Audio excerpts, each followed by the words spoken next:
Effective content marketing is one of the best ways to catch customers and develop marketing strategies. The great thing is that we have this strategy framework. It's called the 7A Strategy Framework for Effective Content Marketing, which will work for any content marketing initiative, basically what you do to attract clients.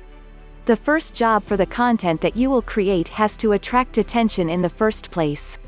And of course, attention has always been the first step of leading to a sale, because if they don't find you during their initial journey, if they don't find you in social media or if they don't find you in search, you're not even in the game.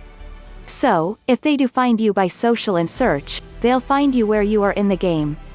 And if you get them to the email stage, you're not only in the game, you're a serious contender. So that's the progression that we have to go through. But remember, the content has to be useful in the sense that it answers the questions they have, for the problem they have with the buyer that they have. Let's go. 1. Agile. Basically, this is a mindset. This is the way things work when you are in a real-time environment, such as the web, online, the internet. You're always doing something and getting feedback, and that's the basis of not a static strategy, but one that can adapt, and that's very important. 2. Authentic. Authentic is, in essence, the human voice, the friendliness, the story that is being told. But as we'll see, the story is the one that the prospect or the audience is interested in hearing, not necessarily the one you're interested in telling. Unless you find out what that is, and there's a congruence between the two, which we'll go into in more detail. 3. Attention. Attention. Now almost every copywriting or advertising formula out there starts with attention. That's what you have to do to be in the game, of course. But if you haven't done the first 2 steps or created the right mindset for your strategy, you're going to find that attention is much harder to achieve. 4. Audience. And again, we're not going from attention to action, attention to sale, or steps in between. In a content marketing context, we talk about building an audience.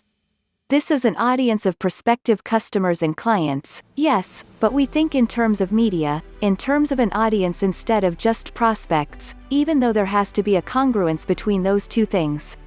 5. Authority. It's not enough just to have an audience, it's how that audience feels about you. Are you the expert, the likable expert? That again applies to your own marketing, which is why it helps to be an industry expert or a local expert, because that creates that authority as opposed to a generalist. 6. Action. Finally, to get to the point of action. Now, as you'll see when we go through this, you're asking for action throughout. You can't take attention and turn it into an audience if you're not asking for them to sign up for the email list. So there are calls to action throughout. You're not going to best take advantage of your authority if you're not asking people to share and tell their friends and all of that kind of thing. That's where your audience really starts to grow, both for you and for your clients.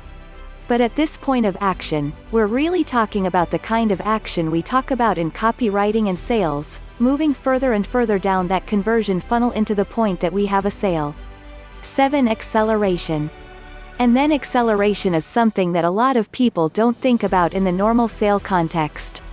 But when you build an audience, when you build this media asset, build your own website and your clients' websites, all of these other opportunities come to light. I've mentioned a few. The acceleration phase is the cool thing. It's really how the copyblogger media was built.